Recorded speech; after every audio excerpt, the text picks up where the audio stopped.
Hey, welcome to a brand new episode of Straight Up Show Podcast. I am your host, Calvin. Hey, y'all, it has been a crazy year. A lot has been going on. And if you've been living under a rock, we have been going through some changes, not only in this country, in the United States, but all across the world. But today we're going to focus about what's going on in our nation today. A lot has changed. This year, we have a brand new president, and he has definitely made an impact. At the time of this recording, it's been about 9 months since he's been in office, and already he's made some impact. So today we're going to talk about some of these things, and we have two special guests today.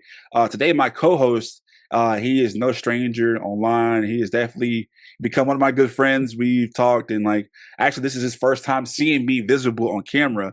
A lot of y'all too, but today we have one of my special guests today. He is my co-host today.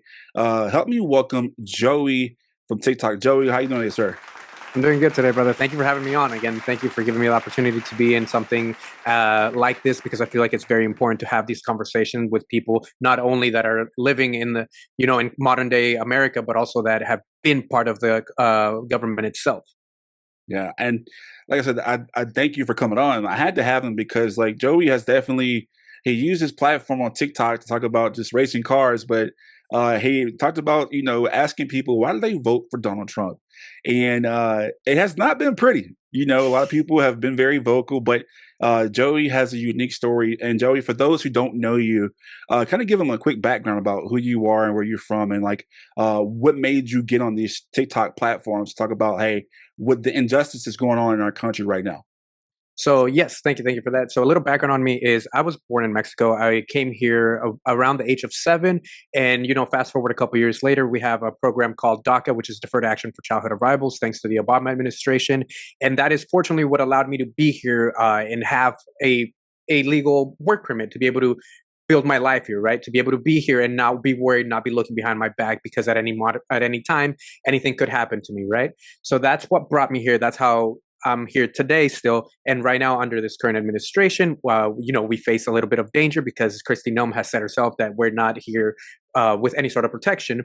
And I'm trying to use my voice so that these conversations get brought up, and that maybe, hopefully someday, there's some sort of reform for people like myself that have been contributing to the system legally for well over a decade now. First off, let me just say how proud I am of you, to see your growth, to see how much you've been through.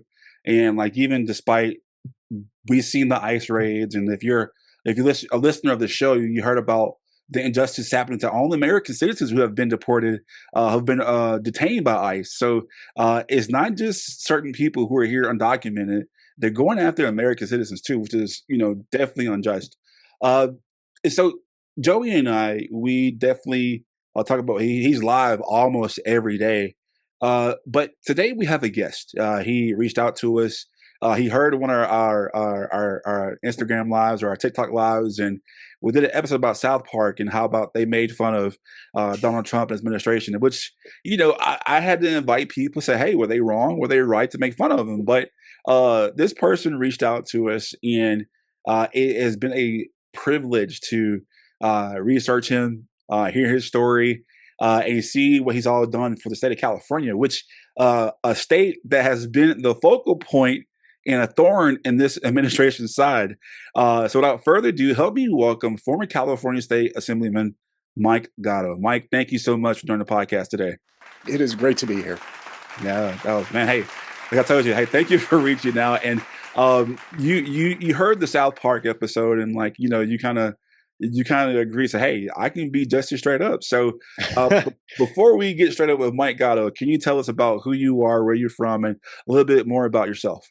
Sure. So my name is Mike Gatto, everyone. And for those I haven't had the pleasure of meeting or, watching a video with so far, or seeing me on another news outlet, I was born and raised in Los Angeles. And in 2010, I was elected to the state legislature, the California state legislature. In California, our districts are big. My district was 500,000 people, centered in a place that most people have heard of, Hollywood, California. My district was the Los Angeles neighborhoods of Hollywood, Silver Lake, Los Feliz, right centered around there, plus the cities of Burbank, Glendale, La Cañada, La Crescenta. And I served 4 terms in the California state legislature. I was known for introducing legislation on everything from bringing back classic license plates for car enthusiasts to really in-depth solutions to try to solve the continuing problems we have in the state with homelessness and the continuing problems we have in the state with our state finances. Since then, I put my political career on hold for a little bit because I've got 3 kids, but I will be back someday.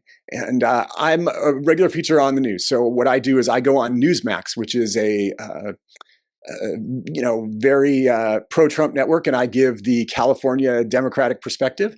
And I'm on a news media outlet usually 3-4 times a week. So if you like seeing me here, look for me other places as well. Yeah, to see you on Newsmax, like that's when I saw you on Newsmax, that's kind of like Joey going up against people who like Trump. Like I don't see how you do it. Like what's been in your experience just like tackling pro-Trump supporters on Newsmax? Well, here's the thing that I believe in, okay? First of all, if you imagine, well, first of all, I think our society is too siloed. What I mean by that is we tend to only hang out with people that believe the same things that we believe. We also pay attention to social media that reinforces those messages. But if you think about your family and you think about your church, you think about, just buddies that you might have gone to college with or something, people really have a variety of different viewpoints. And if you're one of those people out there, the show's called Straight Up. I'll be straight up.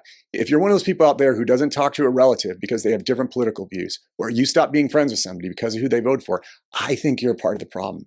I think what America needs more is for us to go talk with other people, because there is a lot of stuff that we might agree on. There's a lot of stuff we might agree on. Like right now, there's Democratic Congress members and there's Republican Congress members who are saying release the Epstein files, right? So I mean, there's a lot of stuff that people agree on, right? And it's super, super important for us to talk to one another. I couldn't agree with you more on that. I see Joey shaking his head too. Joey, what you have to say about that? No, 1000%. I believe the reason why I went on this platform to use my voice to talk specifically to other people that disagree with my point of view is to try to see if we can get some sort of middle ground. And believe it or not, sometimes we can't get there, right? But these conversations need to happen, both with the people that you're surrounded by, because I don't believe you should cut them off, right? Because if you do, I think that sends them down the path where they seek other people that think just like them. And that's how you get into an echo chamber type of mentality, which can be very dangerous on both sides of the spectrum. So I definitely agree with you on the fact that if you have family members, friends, you should be able to have a civil debate. And I know debates can sometimes get heated. We're humans; we tend to go off of emotions, right? Yeah. I was just saying, another reason why I love going on any show, including ones that have different opinions than mine, is because it keeps you sharp, right? If you really believe in what you believe in, and you really think your position is right, you should be able and willing to debate anybody, anytime. I don't care how crazy they might sound. I don't care how different they might believe. You got to stand up for what you believe is right. And so, I go on any network, and sometimes I agree with them if I think that, my party's wrong. Sometimes I disagree with them, but I try to articulate why they should agree with me. And I have fun. Just kind of jumping right into it. And this is like a yes or no question, and you can go in more detail about it. When it comes to the Republican Party right now and the Democrats' response to the Republican Party's actions, do you think, just like yes or no, do you think your party is fighting hard enough? No. And why? And I don't think they're fighting right enough, if that makes sense. I think that Republicans right now are better at talking to the average American than Democrats are. I think that if you look at the last election, right, it was like for so many months, the Democratic Party told people, hey, don't believe your eyes. You see Biden on the news and you see him shuffling and stammering but no, he's okay. Everything's great. And then it was like, oh my gosh, we got to replace Biden, right? And I don't think that was, I don't think that earned the Democratic Party too many credibility points. And then, you look at issues like inflation, right? Everybody, they go to the supermarket, kind of pissed about the prices. And the Democratic Party was like, well, they're not that bad. And, this, that, the other thing. And I just don't think that type of messaging works. With that being said, it doesn't work. Like when it comes to your party? You said they kind of not haven't been open about everything, but like one person in your party, in your state, someone you're very familiar with, has been a thorn in this administration side, and that's one Gavin Newsom. Sure. Do you think that? Just give us a little bit your opinion on Gavin Newsom. Have you worked with him? I've seen that he has taken after some of the things you've worked on. Sure. But give us your opinion about what Gavin Newsom is doing. Is it enough, or just give us your overall opinion about what's going on with him? Great question. So I know Gavin Newsom well. I served in the legislature when he was lieutenant governor. We stayed in touch. I have his cell number. He has my cell number. We've talked a few times during his governorship about various issues, and I've gone and seen him about various issues. I mean, for me, look, this is what people got to know about Gavin. He is one of the most gifted politicians that you'll ever meet. And he has made a career of having a very good weather vane. He knows where the winds are blowing and he heads in that direction before anybody else. But I'll tell you, like, what I think has been a little bit weird about how he's responded during the first 9 months of the Trump administration. He started by saying, I'm going to work with him. Then he said, hey, by the way, I'm not as progressive as people think. I'm starting a podcast, and I'm putting on the podcast all these young men who were the big backers of Trump, Charlie Kirk and all these other guys. And I'm going to talk with them, and I'm going to bro down, and I'm going to, I don't know. And then now all of a sudden it's back to, well, gee, I hate everything that Trump does. I think the thing that is in common with those three things is why the Democratic Party is losing. We keep reacting to Trump. That's it. He floods the zone. He does a news story every day, something that he thinks is going to score points with the American public. And the Democratic Party is knocked on its feet, and we just react and we say, Trump, Trump, Trump. And that's great. That helps Democrats win elections in Democratic districts with Democratic voters. But you know what, folks? In swing states, it just looks like he is leading on any issue. It doesn't matter right or wrong, but he's putting out an idea and we're reacting.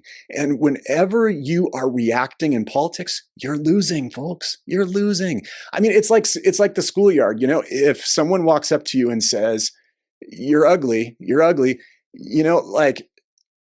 and all you're saying is, I'm not ugly. I'm not, you've already lost. You've got to take the initiative. You've got to be the one that is out there, hopefully not telling people you're ugly, but going out there and talking with people and putting forth ideas. That's what I don't see happening in the Democratic Party right now.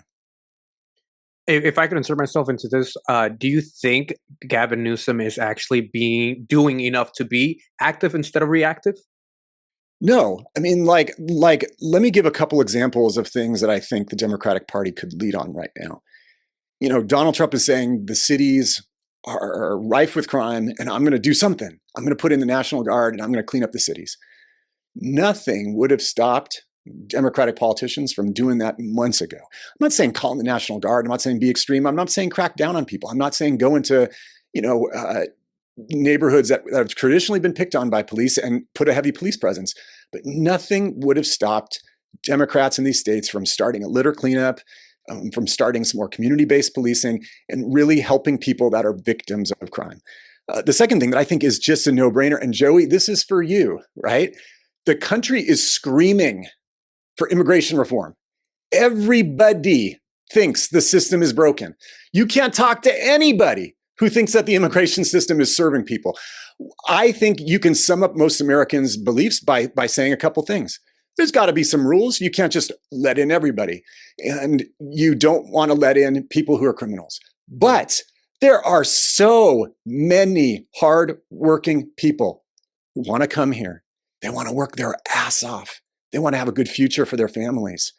The country needs them. We need new ideas coming in. We need new workers. This is what America's always been about.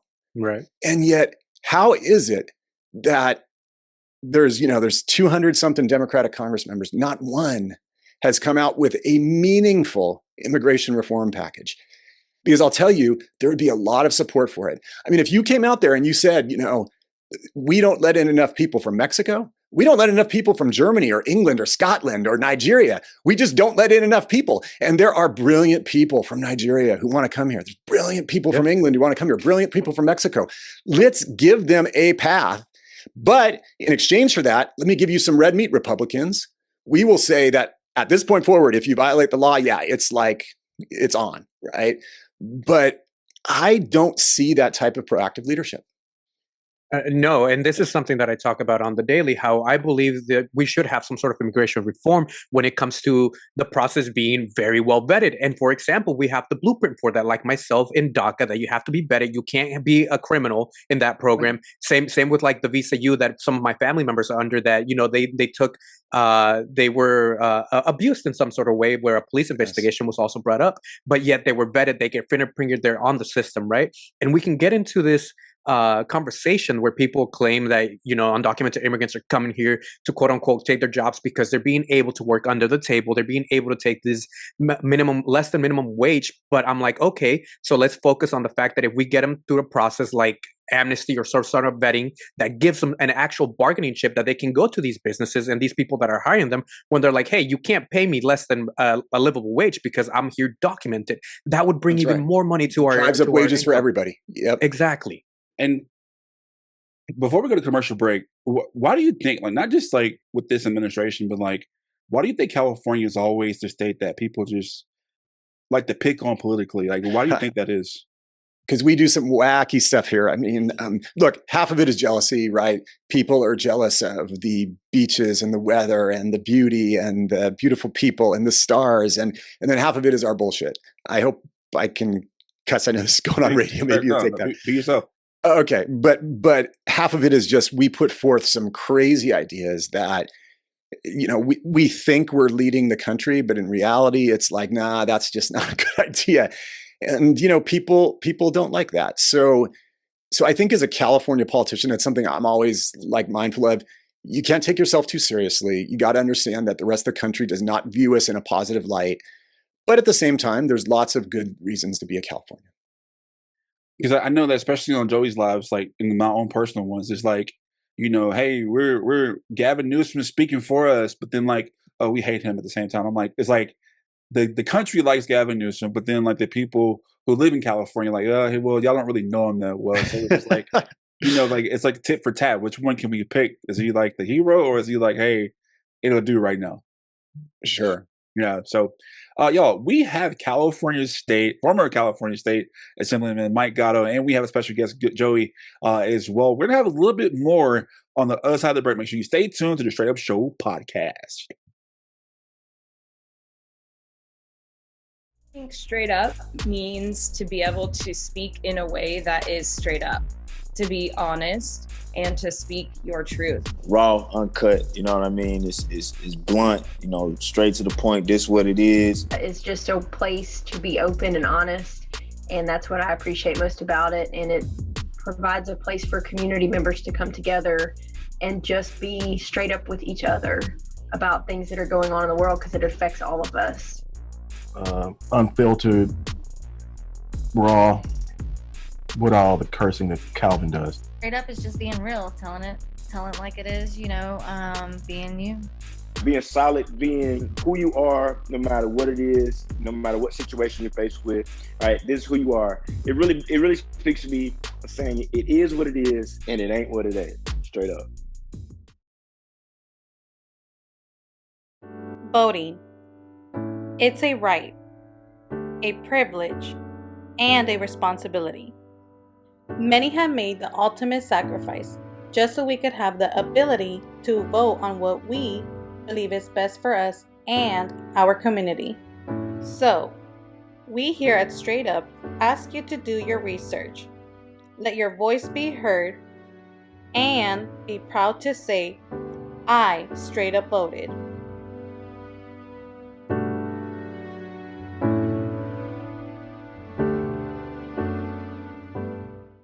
All right, welcome back to the Straight Up Show podcast. I am your host today, Calvin.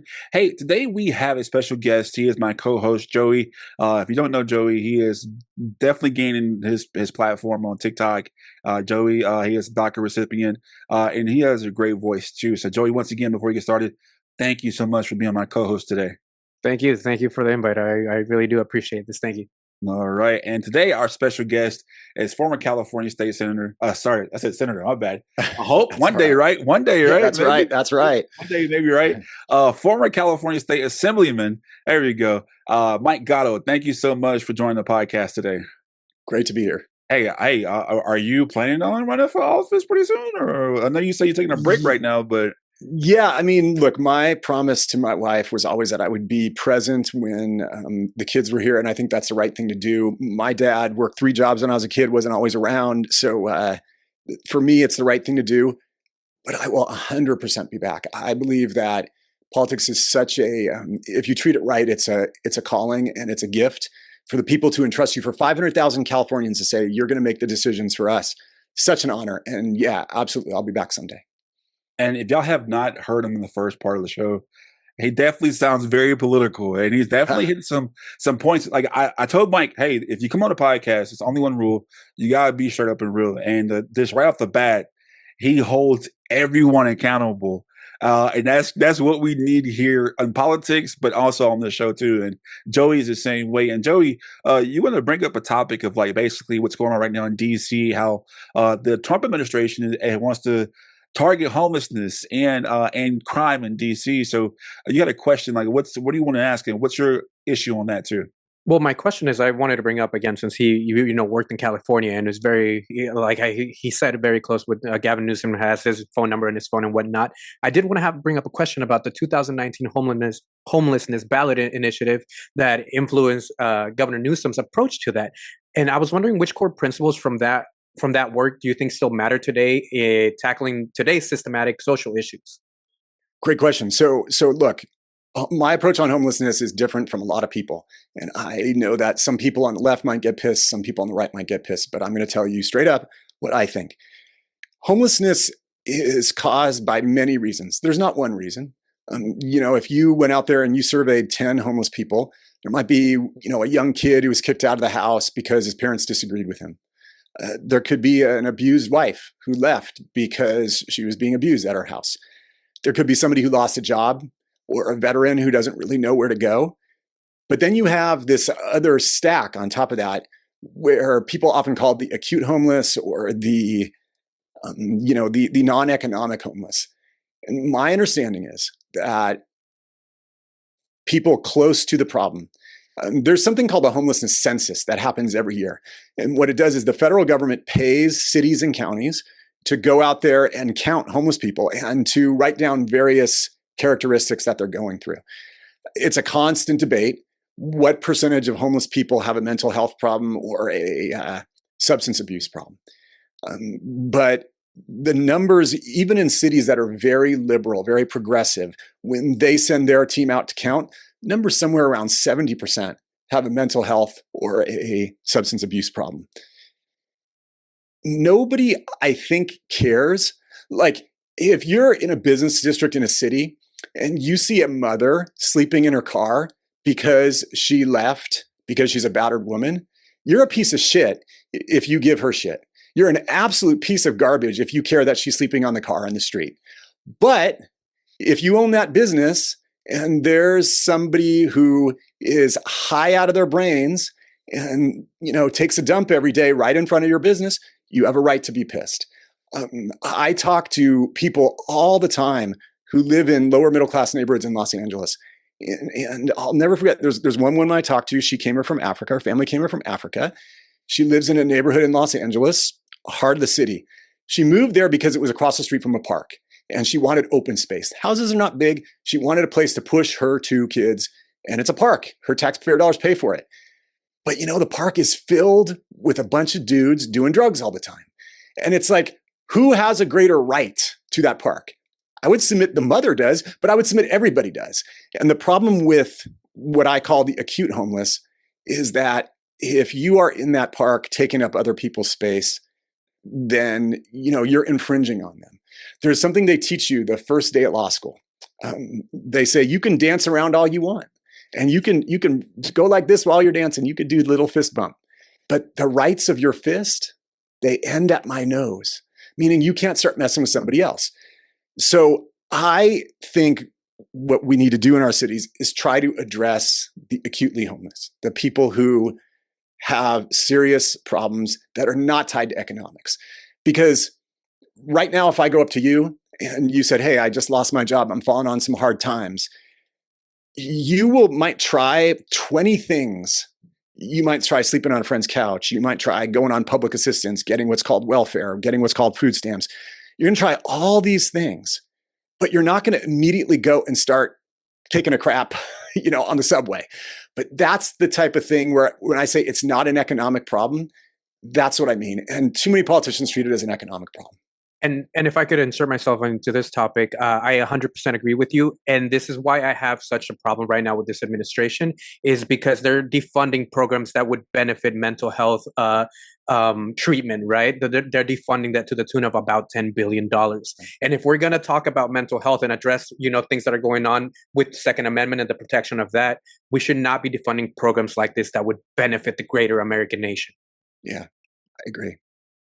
And with that being said, like just to not, and that's what people realize, especially with me, like being a journalist, we're supposed to be apolitical. It may not happen on Newsmax as much. It's supposed to be apolitical. That's what I was always taught in school: be apolitical as much as possible and be bipartisan. But this administration, it's, I'm an American to where I believe that, hey, if I voted and the vote didn't go my way, still acknowledge the president or the person in office, right? Sure. And the thing is that this administration has done some evil things, like Joey just said. Like, he's defunding these programs that can help people. I even said on his platform, on his lives, that I don't know how it would feel to be a veteran or active duty member right now, and I'm over here kicking out a homeless veteran. You know what I mean? How does that feel to be the active military and you're kicking out somebody that served the country just like you're doing too? The approach is wrong, right? And you gave solutions to what happened, but like just overall, just if you can give your straight up opinion about what's your opinion on this administration and the things they've been doing and the tactics they've been doing to this country? Well, it's almost like their tactics are designed to not necessarily to get a result, but to spark a debate. You look at what happened just Friday, where Trump announced that he was putting in place an executive order to change voting in all the states. Now, the president can't do that, folks. You cannot wave a magic wand and say, I'm going to make state law in 50 states. That's for the state legislatures. It's not for the executive at the federal level. But again, it's like, we talked about this earlier, Democrats kind of like fall in this trap of like reacting to it rather than kind of anticipating it and then owning the issue themselves, which we could do. But I think like he's doing a lot, just to gain a headline. What I think is most fascinating is the Republican Party right now, they control all three houses, right? I mean, it's like, there's real capability to get legislation through both houses of Congress and be signed by the president. The margins are narrow, yes, blah, blah, blah. But it's almost like he's not doing the congressional route with things other than like the big, beautiful bill, because he doesn't want to fail. He doesn't want to go out there and have to do the compromises and talk turkey and get in depth about the issues like we're doing. He just wants to get a headline and get people to react. And that part I disrespect, right? He's got some ideas. He's got some ideas that I think are very interesting. And I will be the first to admit, it's a great test to see if someone's being real with you when you go to your debate opponent and say, tell me what he says that's right. Tell me what she says that's right. And, I'll be the first to admit there are some things he's doing that are decent. But I also think that he's a showman first. And he's going out there and getting headlines and, and we're being led around by the nose. Do you think that this is going to be, I guess, and because we're live right now, right? It's going to piss some people off. But when it comes to the Epstein files, what do you think we should do with this? And do you think a lot of his actions right now, are just distractions from the public asking or seeking these files? Do you think they're actual files? I mean, so my opinion about Epstein is like twofold. So clearly he was he was an affiliate of foreign intelligence, possibly a tool of foreign intelligence. Clearly there are people in those files that are deeply, deeply compromised. And if the word got out, it would definitely end some careers. That being said, I think most of the speculation, it's one of those things where I'll bet you 75 or 80% of what's in there or who is in there is known. And the other question that I ask people all the time is, you realize that if there was one Epstein, there's 20, 30, 40, 50 more. There's somebody right now who's doing equally horrible things, who is equally an asset of foreign intelligence, who's trying to compromise Americans right now. And, I don't want the focus on just this one guy to stop our quest for the truth in all matters, right? I think like people should be out there wondering and asking, who is the Epstein right now? Who right now is being compromised and who right now is doing these horrible things? And because I guarantee there's somebody, there always has been. But I mean, look, I have no idea whether Trump is in there or is not. My belief is, though, that at the end of the day, you gotta try to get the American public to trust you, whether you're Republican or Democrat. And if everybody's saying release the damn files, they gotta release the damn files. Not to move too far away from that, but before you ask that question, you were addressing the fact that they do control all three houses in there right now with Donald Trump in office. So I was wondering, with your time in office in today's hyper-partisan climate, is there anything from your time in office that you think could help leaders work together across the aisle? Yeah, I mean, it sounds so corny, but go drinking with members of the other party, have dinner with them, get to know their families. I mean, with some exceptions, you realize that they're human beings, just like us, right? And that look, there's some people who, I always tell people, I speak at a lot of classes. I still do that. And someone will always raise their hand and they'll be like, what percentage of politicians are just pieces of shit? Right. Yeah. And I'll say, look, number one, I'm a lawyer and a politician. So you throw in used car salesman, I got the trifecta, but I'm a member of two professions that everybody hates. But I would say in politics, right, roughly a third get in politics for the right reasons. Roughly a third get in politics for the right reasons, but then get seduced to the dark side. And roughly a third are just awful people to begin with. Now, of course, if you're good with math, you've added up that 2/3 at any given time are really not doing things for the right reasons. But if you can find the people that are really there to actually do good, and you can convince that middle cohort, you'll get stuff done. And that starts by talking to members of the other party. Man, I tell you what, Mike's good. He's good. If I was in California, I definitely would vote for him. Hey, we want to make sure you guys stay tuned. We have a little bit more with Mike Gatto, former California State Assemblyman. Make sure you stay tuned to the Straight Up Show podcast. Tired of the same old boring clothes? Want to support your favorite podcast but don't know how? Well, you're in luck. The Straight Up Show podcast store is finally here. In our Teespring shop, you can find all the merch that tells the world you're keeping it straight up.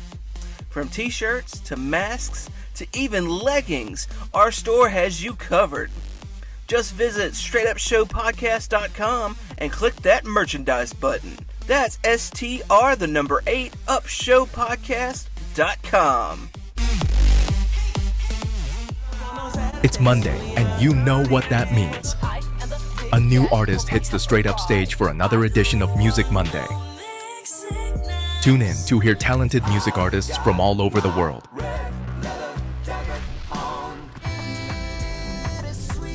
Artists like Victoria Silk and Jonathan Valenzuela.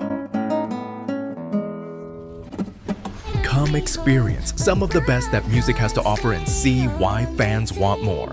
Artists like the Rap Assassin 5. It's Music Monday, only on the Straight Up Show podcast.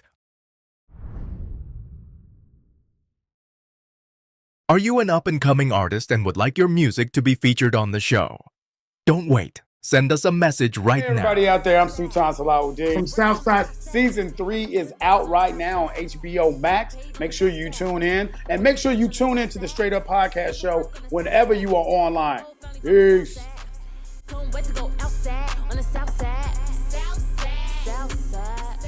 All right, guys, welcome back to the Straight Up Show podcast. I am your host, Calvin. Joining my co-host today, Joey. He is a TikToker. He is gaining traction for his debates about politics. And today we have a special guest, former California State Assemblyman Mike Gatto. Mike, once again, thank you so much for joining. Joey, too. Thank you for having me on. All right. So, like I said, Mike, you have a lot of hats that you wear. You're a father, you're a former politician, you're a lawyer, but people don't know that you're actually an author too. So, tell us about your book that you've written, and kind of go more in detail about that, if you don't mind. So I wrote a book about a very sad topic, one that if you're from Los Angeles, you're from California, you probably know about already. I have the horrible distinction of being one of the only politicians whose father was murdered, or whose family member was murdered when I was in office. November 12, 2013, my dad was shot in a home invasion robbery in his home. The crime is still unsolved. I wrote a book about it. I wrote a book about it because after 10 years of the crime going unsolved, I had met a lot of victims of violence. I talk about how, I go to victims marches and stuff, and I had met this woman whose son was shot in her front yard, victim of gang violence, and she held him as he died. And that crime was also unsolved, and she believes that the police could have done more. And I talk about those stories because I think that too many crimes go unsolved, too many murders go unsolved. One of the points I also make in it is to not think about me, but to think about all the other victims out there. And I'll tell you what I mean by that. When I was in office, right, and I did anything where they knew who I was. So let's say I went to a local restaurant, or I went to the DMV, or I, did anything with the government particularly. And it's like, oh, it's Mike Gatto, he's chair of appropriations, third most powerful guy in the state. Like, I could get a pretty good gauge if they treated me like a piece of garbage. Like, damn, how are they treating the public? And that would happen every once in a while. And so when my father was killed, I looked at the level of service, for lack of a better word, that the LAPD provided me. And I was shocked. I was blown away, because I had one of those moments where it was like, man, how must they treat like members of the public? If this is how they're treating me, this is how they're treating my family, how much they treat members of the public. And after my dad's case, you had that case in South LA where there was a guy who had killed 30 women in a small block area. And it's almost like if they had just knocked on doors, they probably would have found this guy. And there was DNA and all this stuff. And but they kind of just were like, at least people in the public thought that they did not do that much.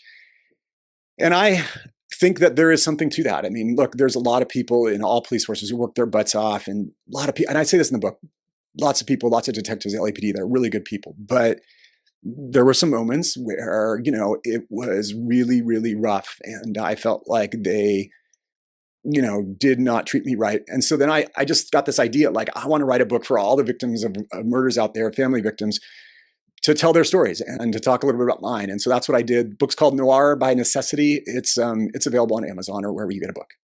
Audible too, by the way. I wanted to throw that in. You can listen to the audiobook. And so I did have a question on this. Are you having championed DNA transparency and privacy as a lawmaker? How is your perspective on genetic evidence evolved throughout the years? And what realistic steps do you think DNA science could take to help solve your father's case and other cases like it?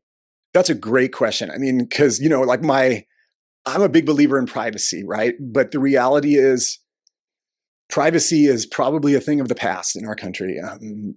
People don't know this, but there's a company out there that has downloaded every single picture on the internet, and they could track you wherever you have been. Somebody posts a picture on social media of you in a restaurant, you're caught on a camera driving through an intersection. I mean, we already are there.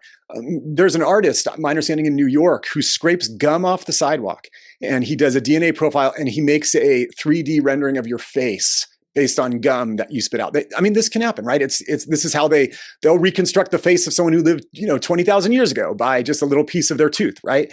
So we are in a place where there's very little privacy. And so one of the things I wrestle with is, how do you try to protect some degree of genetic privacy, but also make sure that people who are arrested for the most heinous crimes do have their DNA tested so that we can try to solve other crimes? It's there's a lot of tension there, but I think we have a decent balance where, it's only the people arrested for felonies that get tested. And then, they go in a database. So if they do a murder or rape, then we can find out. After you yourself seeing the challenges that victims and victims' families face while navigating the justice system, what reforms do you think we should prioritize to ensure families are heard and their cases don't go overlooked? Gosh, how long do we have? I mean, there's a lot of things that I think we could do better. It starts with not just adopting the CSI mentality. The CSI mentality is, man, there's going to be some whiz bang, technological something that's going to solve this case. There's going to be camera footage, there's going to be DNA, and boom, we're done.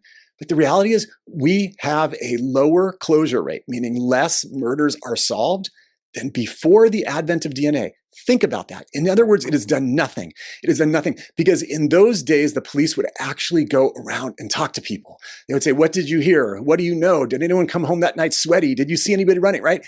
And I feel like that has just been lost. And by the way, there's a lot of detectives who say the same thing. Like, those days are gone and those days have been lost. And so just doing what we can to try to solve more of those crimes and giving the labs and the police departments the necessary resources to do so, that to me would bring some justice for families.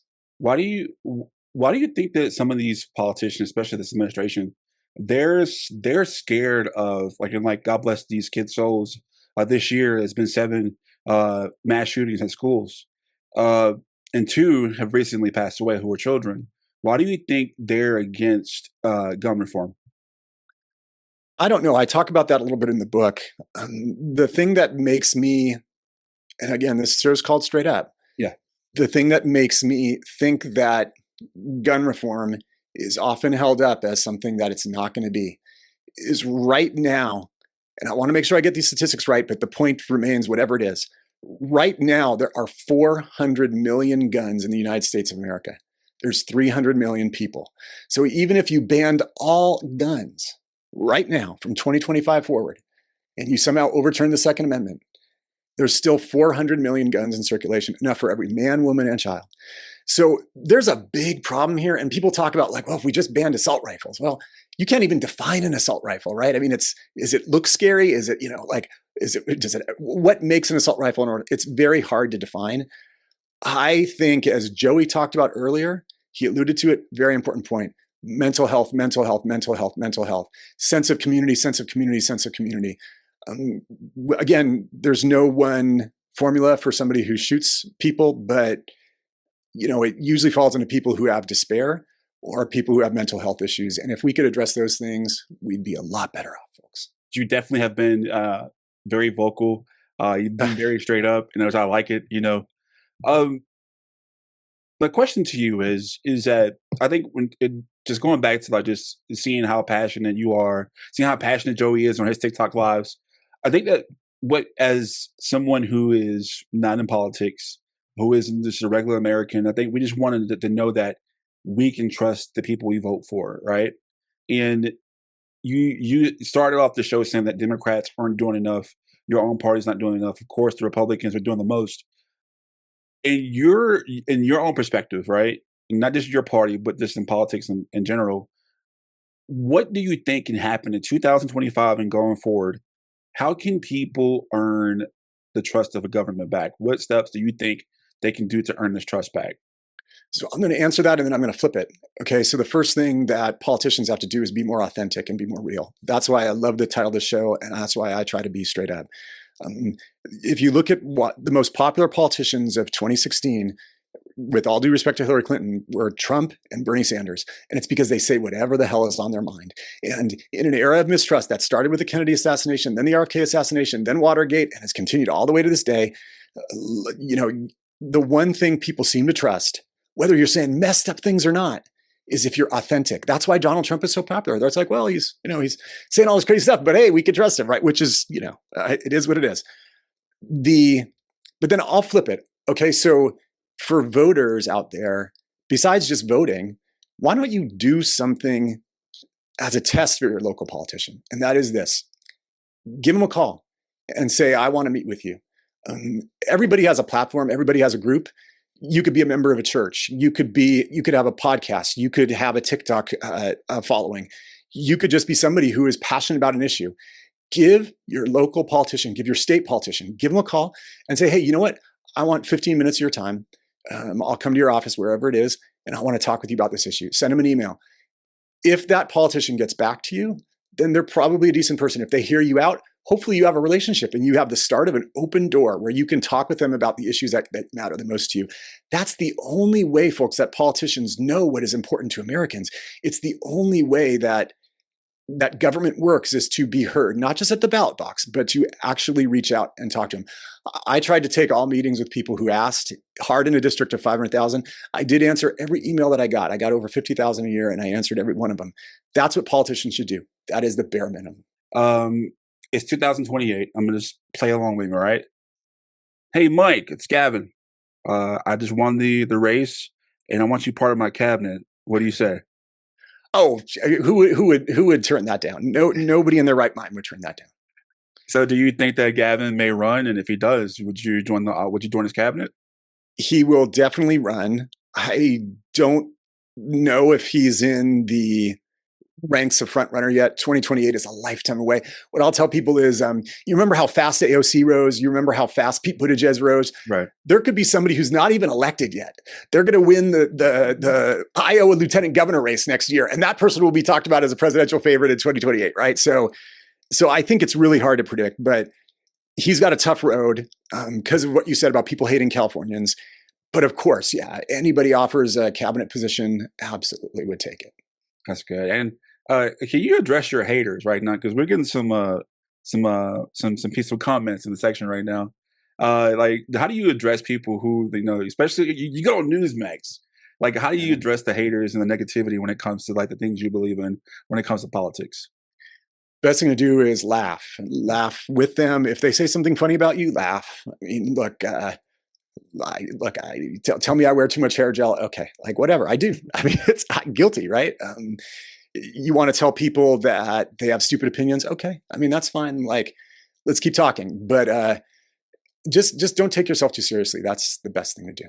Mike, full disclosure, I didn't know who you were until Straight Up told me about you. Did some research into you and your book and whatnot, and just talking to you, man, you're a likable guy. I don't know who would have some negative things to say about you unless you're going up against their own policy beliefs. But genuinely, I just want to know what's next for you. Is there another book in place? Is there new policy initiatives or even mentoring the next generation? Because again, you're a father now. I myself am a father too. And I believe it's very important to keep on educating the youth. Yeah. Thank you for asking. So I'm toying with the idea of a new book right now. Topic's quiet, low key, but if I do it, it'll come out in a year. It's about a very important issue that I think is important for families. The thing that I do is I do believe that no matter what, if you do believe in public service, you got to keep giving back. And that's exactly what you said. That's going and talking to high schools and talking with them about how to be effective advocates about what they care about and trying to give them exposure to politicians so that they don't hate everybody and they realize that, like we bleed and we're human and, everything like that. So it does start with the next generation. It's keeping people involved. And for me, it's an honor and a privilege to keep doing that, no matter where I am in life and no matter whether I'm in office or not. And then a little follow-up to that. Is there a reason, or are you planning to be more active on social medias? Because we live in a digital age where places like TikTok, places like Instagram, your voice, again, I mean this, it's seriously so refreshing to hear somebody like yourself. And the fact that it's hard to find content of yours, man, I really would love for you to be more outspoken. So I have heard that from a number of people. I got a call from an agent in New York who wanted to place me on all these things, but he's like, you got to do something more on TikTok. I wish I had the time and I wish I knew how to start. I kind of feel like it's like if you didn't learn how to throw a curveball when you were 12, you can't learn when you're an adult. And I kind of feel like that with TikTok, but I realize I got to get out there. I mean, look, I am very active on X, and that's where most people come to me for my content. But I know I got to get on TikTok too, brother. They're loving you right now. They're shouting you out. They're being informed right now. They're telling people who you are. Yeah. So, I mean, Joey's right. You know, you gotta get yourself out there, man. And like, before we conclude, like I said, can you give us your X handle and how else can people find you on the limited social media that you do have? Yeah. So, I mean, look, my website is MikeGatto.com. My last name is Gatto. MikeGatto.com. There is a little section there of like fun videos and stuff that I've done. My X handle is just x.com/Mike Gatto. You can Google me. You can, and by the way, if you want to email me, I still answer all emails because I'm a glutton for punishment. So find my website, shoot me an email, and I'm happy to stay in touch and give you my straight up opinion on any issue. And speaking of straight up, before you leave, right? And like I said, there are people watching right now. And there are going to be people watching this podcast. I want you to speak to us like a politician, right? As you know, the country, the overall attitude of the country is split right now, right? The feeling of neglect for some people, the feeling of empowerment for some people. But if you're speaking to people who feel helplessness and feel like that we can't trust the government and that they just have an overall just distinct of what's going on with the country right now, I want you to speak to the people of America, like, about the current state of our country. What would you address to them about, hey, it's going to be okay or whatever? Just give like your final message on the podcast. And I want you to speak to the American people. Okay, so I'll tell you three things. The first one is, believe it or not, there have been other stages in our nation's history where it has been just as bad, and we have somehow gotten through together. There were times in the 1850s, before the Civil War started, where there were actually near beatings to death on the Senate floor. So we haven't gotten there yet, thankfully. There's a lot of bad feelings in DC, but we're not quite at the level of things right before the Civil War. So I guess that's one of the bright sides. The second thing is the tide comes in, the tide goes out. Just a couple of years from now, things can be very different. Hold on, just maintain your sense of self and get involved. I said, talk with your local politician, reach out to them, doesn't matter what party they are, ask for a meeting, send them an email, make your voice heard, not just at the ballot box.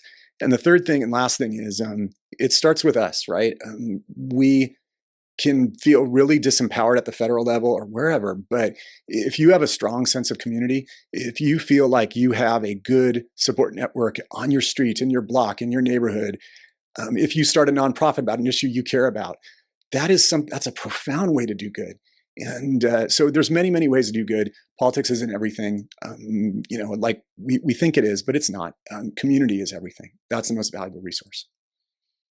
It's a great answer. I don't know how else to follow that up. That's a great answer. Yeah, Joey, I'm with you, man. Like Mike has definitely said a lot. He has definitely been impactful. Hey, Mike, I want to invite you back because you've been straight up. You've made it. You've been straight up. So I hope you went. I want to extend the invitation to come back on the podcast. I'd love to.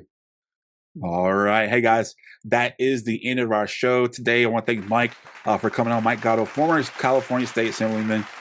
He came on the show. He definitely was real. I talked to a lot of politicians, y'all, and he kept it real. I felt that what he was saying was very genuine, right, Joey? It was very genuine. It felt very straight up, right? Oh yeah, I mean, his answers were spot on. I don't think he needed time to think because this was his proper, straight up answers, right? That's why I appreciate somebody like him, and I would love for him to be more active on social media because we need voices like him that can deliver a straight up message and give people straight up answers. So there you have it. Hey, and guys, you're welcome. Like I said, hey, just keep doing what you're doing. Like I hope to see you in politics. I'm gonna keep in touch with you. Joey, thank you also for being a co-host. Y'all, give it up for Joey. Joey did a good job today. If you notice me, I didn't ask a lot of questions today. I wanted Joey to actually ask the questions because I want Joey to, just like Mike, I want you to be more active and have these platforms because you are making a difference. Joey, you're making a difference on social media. Mike, obviously, you're an author now. You're talking about the things that really happen to everyday people. You know what I mean? And then you're in politics, and then it happened to you too.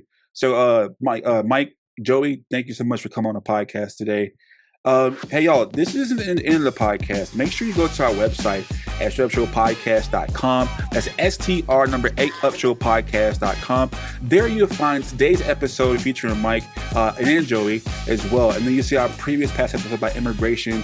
We had immigration lawyers, Cynthia Santiago, Carla Costas, immigration lawyers, all things about what's going on in today's society. StraightUpShowPodcast.com. Also, if you want to be a supporter of our podcast, go to our Patreon page at patreon.com/StraightUpShowPodcast 318. That's patreon.com/StraightUpShowPodcast 318. Until then, that's the end of our show, but there's only one rule to our show. You got to be straight up. All right. See y'all later.